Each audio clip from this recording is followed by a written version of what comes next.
রজবের বিশেষ কোনো আমল আছে কিনা, 7 ভরির কম সোনা থাকলে কি যাকাত দিতে হবে, মোবাইলে কোরআন তেলাওয়াত শুনলে সওয়াব পাওয়া যাবে কিনা, লাল ও কালো রঙের পোশাক পরার বিষয়ে ইসলামী কোনো বিধিনিষেধ আছে কিনা, কোরআন কারীমের কসম খাওয়া জায়েজ কিনা, মেয়েরা কি মার্শাল আর্ট কারাতে শিখতে পারবে, সবে মিরাজের রোজা কয়টা রাখা উত্তম দয়া করে বলবে, আমাদের যে ফরজ ভাঙতি রোজা আছে সেগুলো যদি সোমবার আর বৃহস্পতিবার রাখি আদায় হবে কিনা, জমানো টাকা রমজান আসার আগে কাজে লাগানো হলে তাহলে ওই টাকার কি যাকাত দিতে হবে। আপনি এক বক্তব্যে বলেছেন ইসলাম নারীদেরকে পুরুষের তুলনায় বেশি মর্যাদা দিয়েছে, তাহলে কি ইসলাম পুরুষদেরকে পিছিয়ে রেখেছে। রমজান মাস আসছে, কেউ যদি রমজান মাসে বাড়তি লাভের আশায় পণ্য মজুদ করে রাখে এতে কি তার কোনো গুনাহ হবে। কবরে 3টি প্রশ্ন করা হবে নাকি 4টি। আর বিলম্ব না করে চলুন আপনাদের প্রশ্নের উত্তর দেওয়ার আলোকিত ভবনে আমরা প্রবেশ করি।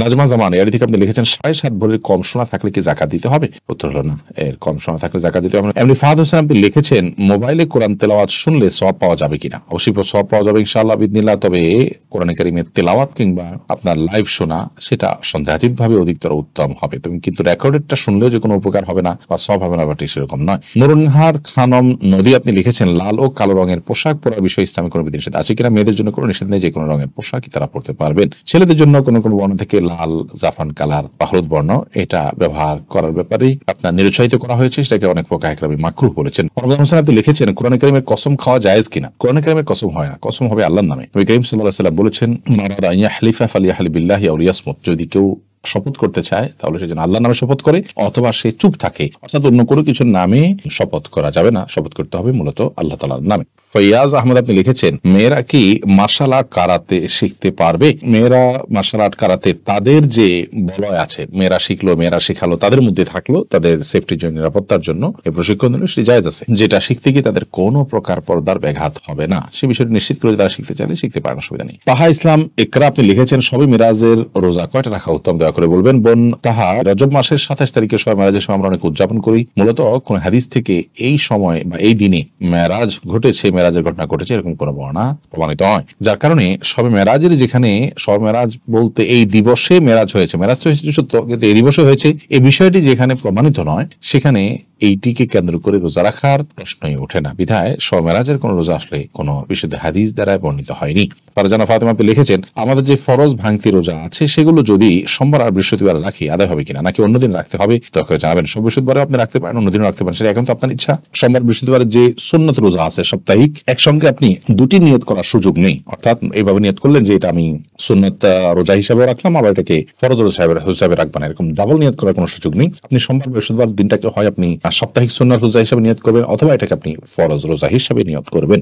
সাজ্জাদ এমডি সাজ্জাদ আপনি লিখেছেন জমানো টাকা রমজান আসার আগে কাজে লাগানো হলে তাহলে ওই টাকার কি যাকাত দিতে হবে। প্রথম কথা হলো ভাই সাজ্জাদ, রমজানের সাথে যাকাতের সম্পর্ক নেই যেমনটা আমরা মনে করি, অর্থাৎ আমরা মনে করি রমজান মাসে যাকাত দিতে হয়। যাকাত দিতে হয় প্রত্যেকটা ব্যক্তি তার অর্থ বছর হিসেব করে। ধরুন আমি সম্পদের মালিক হয়েছি মহরম মাসে, তাহলে পরবর্তী মহরমে আমি জাকাতে হিসেব করে যাকাত দিব। এর বাইরে আপনি যদি রমজানের মাসে আপনার যাকাত হিসেব করে থাকেন বা এটা আপনার যাকাত ফরজ হয়ে থাকে ধরুন, তাহলে সেক্ষেত্রে রমজান আসার আগে অর্থাৎ 1 বছর টাকাটা গত রমজানে আপনি যাকাত দিয়েছেন বা আপনি টাকা উপার্জন করেছেন, পরবর্তীতে রমজান আসার আগে সেটা খরচ হয়ে গেছে, তাহলে সেক্ষেত্রে ওটা যাকাত দিতে হবে না, কারণ যাকাত দিতে হবে সেই টাকার যে টাকা আপনার কাছে 1 বছর ছিল। আব্দুল্লাহ জামি আপনি লিখেছেন আপনি এক বক্তব্যে বলেছেন ইসলাম নারীদেরকে পুরুষের তুলনায় বেশি মর্যাদা দিয়েছে, তাহলে কি ইসলাম পুরুষদেরকে পিছিয়ে রেখেছে। চমৎকার প্রশ্ন।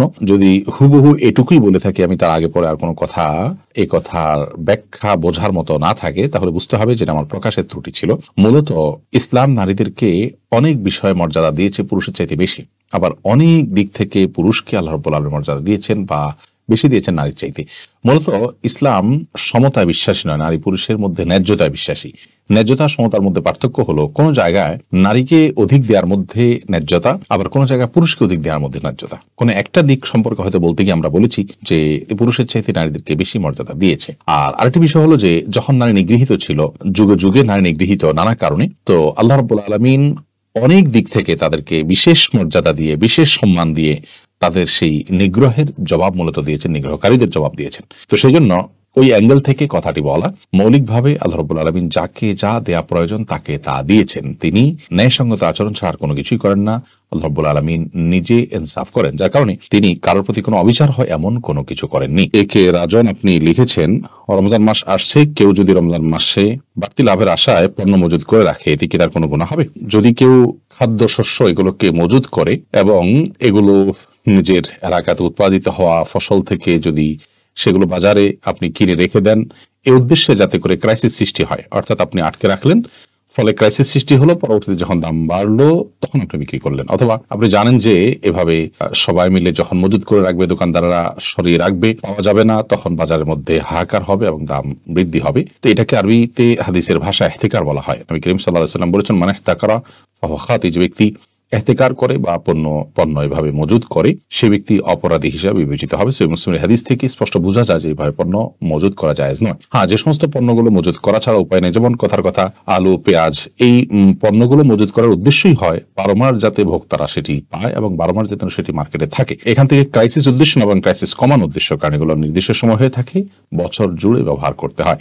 ঠিক একইভাবে অন্য কোনো সৎ উদ্দেশ্যে যদি পণ্য মজুদ করা হয় তাহলে সেক্ষেত্রে কোনো অসুবিধা নেই। পণ্য মজুদ করা, বিশেষ করে রমাদান মাসকে কেন্দ্র করে আমাদের দেশে একটা নিয়মিত কালচারে এবং সংস্কৃতিতে পরিণত হয়েছে। প্রতি বছরই প্রায় দেখা যায় দোকানিরা তাদের দোকানের চিনি, ছোলা ইত্যাদি, যেগুলো বিশেষ করে একটু বেশি প্রয়োজন হয়, এমনকি কাঁচামরিচ ইত্যাদি, এগুলোতে প্রচুর পরিমাণ ক্রাইসিস সৃষ্টি হয়। এবং সয়াবিন তেল এগুলো দেখা যায় যে অনেক দোকানদাররা সেটা সরিয়ে রাখেন এবং দাম বৃদ্ধি হওয়ার পর বিক্রি করেন। ঠিক গুনাহের কথা। রমজান মাস উপলক্ষে ইমানদার বরং রোজাদারদের প্রতি সদয় হবেন, আন্তরিক হবেন, তাদের প্রতি আন্তরিকতার জায়গা থেকে ব্যবসা তার চিন্তা মূলে সারা বছর থাকলেও রমজানে তিনি অন্তত কিছু সওয়াব আহরণের চেষ্টা করবেন। তো এ ধরনের অসুস্থ প্রতিযোগিতা, এটি গুনাহের কথা সন্দেহাতীত ভাবে। আল্লাহ তাআলা আমাদেরকে বোঝার তৌফিক দান করুন। ফাহমিদুল হক আপনি লিখেছেন, রজবের বিশেষ কোনো আমল আছে কিনা? রজব মাস, এই মাসটি সম্মানিত 4 মাসের একটি মাস, যার কারণে এই মাসে একজন ইমানদার তিনি সম্মানিত মাসের যে নির্দেশনা আছে, যেমন যুদ্ধ বিগ্রহ না করা, সেগুলোতে বেঁচে থাকবেন, নিজের প্রতি পাপাচার না করার ব্যাপারে বিশেষভাবে যত্নশীল হবেন অন্য মাসের তুলনায়, এবং রুটিন কাজগুলোকে বিশেষ গুরুত্বের সাথে করবেন, যেটি সম্মানিত মাসের বাইরে এই মাস উপলক্ষে আলাদা কোনো স্পেশাল আমল আছে বলে আমার জানা নেই। এরপর প্রশ্ন হলো, কবরে 3টি প্রশ্ন করা হবে নাকি 4টি? কবরে মূলত 3টি প্রশ্ন করা হবে। তোমার রবকে, তোমার দিনকে, আর তোমার নবীকে বা এই ব্যক্তি সম্পর্কে তুমি কি বলো, নবী করিম সাল্লাল্লাহু আলাইহি ওয়াসাল্লামকে দেখিয়ে বলা হবে। এই 3টি প্রশ্ন হলো মৌলিক, আর এটি হলো মূল প্রশ্ন। এর বাইরে আবু দাউদের বর্ণনা থেকে আমরা জানতে পারি আরেকটি প্রশ্ন করা হবে, অমায়ুদ্রি, অর্থাৎ তুমি কিভাবে জানলে? তখন ইমানদাররা বলবে যে আল্লাহর কিতাবে পাঠ করেছি, অর্থাৎ সেখান থেকে জেনেছি। এখানে আল্লাহর কিতাব পাঠ করা বলতে ব্যাপকভাবে বোঝানো হয়েছে যে আমি ওহির মাধ্যমে জেনে তার উপরে আমি আমল করেছি এবং বিশ্বাস স্থাপন করেছি। এর বিপরীতে বিভিন্ন হাদিস থেকে বোঝা যায় মুনাফিক এবং কাফির যারা, বিশেষ করে মুনাফিকরা, তারা বলবে যে সামিউতুন নাসা ইয়াকুলু শাইআন ফাকুলতু, আমি শুনেছি যে মানুষেরা বলে একটা কথা তো আমিও বলেছি। এটা হলো মুনাফিকদের ব্যাপার, যে তারা শুনে শুনে সমাজের সামাজিক যে কালচার, অভ্যাস, নিয়ম, সমাজের সবাই যেদিকে ঝুঁকে সেও সেদিকে ঝুঁকে, এই টাইপের যারা হবে তারা এরকম বলবে, অর্থাৎ সে বুঝে শুনে মুসলমান হবে না। আমাদের সমাজে দুঃখজনক হলেও সত্য যে অনেক লোক আছেন যারা জন্মসূত্রেই শুধুমাত্র মুসলমান, না ঈমান সম্পর্কে তার ধারণা আছে, না আল্লাহর প্রতি আত্মসমর্পণ করার বিষয়টি তার মধ্যে বদ্ধমূল আছে, তিনি জাস্ট সমাজের সবাইয়ের সাথে তালে তাল মিলিয়ে চলেন, জাস্ট এইটুকু। এই টাইপের মানুষ প্রকৃত অর্থে ঈমানদার হিসেবে গণ্য হবেন না যদি তিনি আল্লাহ তাআলার প্রতি জেনে বুঝে ঈমান না আনেন।